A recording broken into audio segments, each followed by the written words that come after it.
Selamat Sabat. Selamat datang di Sekolah Sahabat Anak Gereja Masih Advent hari ke-7 Jemaat Makarios. My little storm, my little storm, my little storm. Christ is my friend, so like in my little storm, and we are sailing home. Selamat Sabat anak-anak, senang sekali pada Sabat hari ini kita bisa berjumpa kembali. Sabat ini berita mission akan dibawakan oleh Aunty Nancy. Untuk kelas beginner dan kinder akan dibawakan oleh Aunty Leonie. Sekarang kita akan memulai sekolah Sabat, tapi kita berdoa terlebih dahulu ya. Tuhan Yesus, sekarang kami akan memulai sekolah Sabat. Pimpin kami semua Tuhan, agar kami bisa mendengarkan cerita yang disampaikan oleh Aunty Nancy dan juga Aunty Leonie. Berkati kami, lindungilah kami, jagailah kami. Di dalam nama Yesus kami sudah berdoa menjawab syukur, amin. Selamat beribadah anak-anak. Sekarang kita dengarkan berita mission ya teman-teman.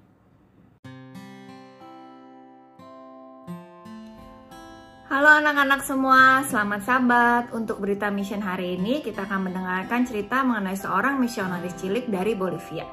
Dia bernama Ariel dan kita akan mendengarkan apa yang Ariel sudah lakukan untuk membantu pekerjaan Tuhan. Yuk kita dengar sama-sama ceritanya. Ariel berusia 12 tahun dan Ariel berasal dari Bolivia. Bolivia itu adalah sebuah negara yang terletak di Amerika Selatan. Ariel tinggal di sebuah kota kecil yang berada di dekat kota La Paz. Pada suatu hari Sabat, Ariel mendengar khotbah yang membuat dia benar-benar berpikir. Pendeta pada saat itu berkata bahwa setiap orang harus terlibat dalam pekerjaan misionaris. Ariel menyukai ide menjadi misionaris, tapi dia bingung. Apa yang bisa dilakukan oleh anak laki-laki berusia 12 tahun untuk menjadi misionaris? Ariel mulai berdoa, "Ya Tuhan, apa yang harus saya lakukan sekarang? Bantu saya Tuhan untuk menjadi misionaris sejati bagimu." Lalu Ariel mulai mencari orang-orang yang mungkin tertarik untuk belajar tentang Yesus. Saat dia melihat orang itu, dia terus berdoa, "Ya Tuhan, tolong saya untuk menjadi misionaris sejati bagimu." Ternyata Ariel tidak perlu mencari terlalu jauh. Suatu hari, Ariel pergi dengan orang tua dan saudara perempuannya mengunjungi keluarga lain. Waktu dia berada di sana, dia melihat salah satu dari mereka. Ada seorang anak perempuan berusia 16 tahun yang bernama Irene. Dan Irene tertarik pada Alkitab. Jadi Ariel menawarkan kepada Irene untuk memberi dia pelajaran Alkitab dan Irene setuju. Ariel belum pernah memberi pelajaran Alkitab sebelumnya. Jadi dia tidak yakin apa yang harus dia lakukan. Tapi akhirnya dia ketemu satu pelajaran Alkitab dan mempelajarinya bersama Irene. Sebenarnya itu tidak mudah, terutama beberapa pelajaran terakhir. Tapi Ariel banyak berdoa. Dan Irene menunggu-nunggu setiap pelajaran Alkitab yang baru. Ketika mereka menyelesaikan pelajaran Alkitabnya, Irene memberikan hidupnya kepada Yesus. Irene dibaptis. Ariel sangat senang sekali. Tuhan sudah membantu Ariel untuk menjadi misionaris sejati bagi Tuhan. Lalu Ariel kembali berpikir, apa yang harus saya lakukan sekarang ya? Ariel ingat doanya dan memutuskan untuk terus berdoa. Ya Tuhan, tolong saya untuk menjadi misionaris sejati bagimu. Ariel telah menemukan bahwa dia bisa menjadi misionaris sejati dalam banyak hal. Dia mempelajari pelajaran sekolah Sabat setiap hari, sehingga dia dapat belajar lebih banyak lagi tentang Tuhan. Setiap kali Ariel mendapatkan uang, dia juga selalu menyisihkan 10% untuk dikembalikan kepada Tuhan sebagai persepuluhan. Dan Ariel juga dengan senang hati memberikan sebagian dari uang itu sebagai persembahan. Dalam segala hal yang dilakukan Ariel, ia selalu ingin mendahulukan Tuhan. Hasilnya, ia bisa menjadi misionaris sejati bagi Tuhan. Setelah Irene dibaptis, ayahnya juga memutuskan untuk memberikan hatinya kepada Yesus. Lalu ibunya memberikan hatinya juga kepada Yesus. Seluruh keluarga mereka akhirnya memberikan hati mereka kepada Yesus. Meskipun Ariel baru berusia 12 tahun, dia sudah memimpin seluruh keluarga kepada Yesus. Ariel berkata tidak ada orang yang terlalu muda untuk menjadi misionaris. Kita semua bisa menjadi misionaris sejati. membagikan kasih Tuhan sementara kita menunggu untuk Tuhan membawa kita ke surga. Tidak ada gereja Advent di tempat Ariel tinggal. Jadi keluarga Ariel dan orang lain bertemu di rumah satu sama lain pada hari Sabat. Di salah satu rumah anggota gereja itulah Ariel mendengar khotbah yang menginspirasinya untuk menjadi misionaris sejati. Mimpi Ariel adalah sebuah gereja dibuka di kotanya suatu hari nanti. Bagian dari persembahan Sabat ke-13 Triwulan ini akan membantu membuka gereja di La Paz, dekat kota Ariel tinggal. Terima kasih telah merencanakan persembahan yang murah hati pada tanggal 24 September, sehingga Ariel dan teman-temannya nanti dapat memiliki gereja di mana mereka dapat berkumpul dan berbagi cerita bahwa Yesus akan segera datang.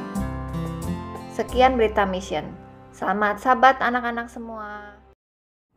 Waktunya kita dengarkan cerita anak-anak. Halo beginner dan kinder, selamat Sabat. Pada Sabat hari ini, Aunty Leonie akan bercerita tentang telinga untuk mendengar. Ayat hafalannya terdapat dalam 1 Samuel 3 ayat ke-9 yang berbunyi, "Berbicaralah Tuhan, sebab hamba-Mu ini mendengar." Pesan dari cerita yang akan Aunty bawakan yaitu, kita melayani Allah waktu kita mendengarkan suaranya. Sekarang kita sama-sama mendengarkan ceritanya ya. Anak-anak, kalau ada seseorang yang memanggil kalian untuk datang mendekat kepadanya, apakah kalian langsung pergi dengan cepat untuk menghampiri orang itu? Atau kalian bergerak dengan sangat lambat sekali? Atau tidak bergerak sama sekali?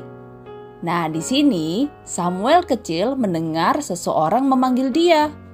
Menurut kalian, apakah yang dia lakukan ya? Eli, imam tua itu, mengorok dengan penuh kedamaian di tempat tidurnya. Hayo, siapa yang di sini juga ngorok kalau tidur? Nah, Samuel, anak laki-laki kecil itu tidur dengan nyenyak di dekat Imam Eli. Tuhan melihat dengan penuh kasih kepada Samuel yang sedang tidur. Samuel, Samuel. Tuhan memanggilnya. Samuel membuka matanya. Apakah tadi ada orang yang telah memanggilnya? Ia cepat-cepat pergi ke tempat tidur Imam Eli. "Ya Bapa," kata Samuel. Masuk ke dalam kamar Eli yang sangat gelap. "Bukankah Bapa memanggil aku?" Lalu Imam Eli membuka matanya. Aku tidak memanggilmu," dia berkata dengan mengantuk. Pergilah tidur kembali, Samuel." Samuel melakukan seperti yang dikatakan oleh Imam Eli. Lalu dengan cepat ia tertidur kembali. Sekali lagi Tuhan menatap dengan penuh kasih kepada Samuel yang sedang tidur. "Samuel, Samuel." Tuhan memanggil kembali. Mata Samuel cepat-cepat terbuka. Dia melompat dari kasurnya. Terus dia menghampiri Imam Eli. Itu pasti Imam Eli yang tadi telah memanggilnya. Dia cepat-cepat pergi ke kamarnya. "Ya Bapa," kata Samuel. "Bagaimanakah saya bisa membantumu?" Imam Eli membuka matanya kembali. Aku tidak memanggilmu, Nak. Tidurlah kembali sana." Samuel berjalan pelan-pelan keluar dari kamar Imam Eli. Seseorang telah memanggil dia. Jika bukan Imam Eli, lalu siapa ya tadi yang telah memanggil Samuel? Samuel tidak mengenali suara Tuhan, karena dia tidak pernah mendengarkan sebelumnya. Samuel berbaring kembali ke tempat tidurnya. Dengan cepat dia tertidur dengan lelap. Kali lagi Tuhan menatapnya dengan penuh kasih kepada Samuel yang sedang tertidur. "Samuel, Samuel," Tuhan berkata untuk ketiga kalinya. Samuel membuka matanya. Sekali lagi dia cepat-cepat pergi ke kamar Imam Eli. "Ya Bapa," kata Samuel. Tiba-tiba Imam Eli tahu siapa yang telah memanggil-manggil nama Samuel itu. "Pergilah tidur," kata Imam Eli. "Jika dia memanggilmu kembali, katakan, 'Berbicaralah Tuhan, sebab hamba-Mu ini mendengar.'" Jantung Samuel berdetak cepat sekali. Mungkinkah itu Tuhan yang sedang berbicara kepadanya? Mengapa? Apa sebabnya Tuhan memanggil nama Samuel? Samuel pergi tidur kembali. Tetapi kali ini dia berbaring dengan mata terbuka. Dia menunggu dan menunggu. Dia mendengarkan dengan baik. Tuhan menatap dengan penuh kasih pada Samuel yang sedang terbangun. "Samuel, Samuel," dia berkata dengan suara lemah lembut. Dan Samuel pun menjawab, "Berbicaralah, sebab hamba-Mu ini mendengarkan." Tuhan tersenyum pada Samuel. Dia tahu bahwa Samuel, biarpun dia seorang anak kecil, tapi Samuel akan mendengarkan dia dengan penuh perhatian. Samuel benar-benar ingin menjadi hamba-Nya. Dan Allah ingin kalian mau mendengarkan dia dengan penuh perhatian hari ini. Dia mau agar kalian menjadi penolong-penolongnya juga. Kalian mendengarkan dia dengan penuh perhatian waktu kalian mendengarkan firman-Nya dalam Alkitab. Kalian juga mendengarkan dia waktu mempelajari ayat hafalan. Dengarkan dengan hati-hati firman Allah waktu kamu membaca Alkitab.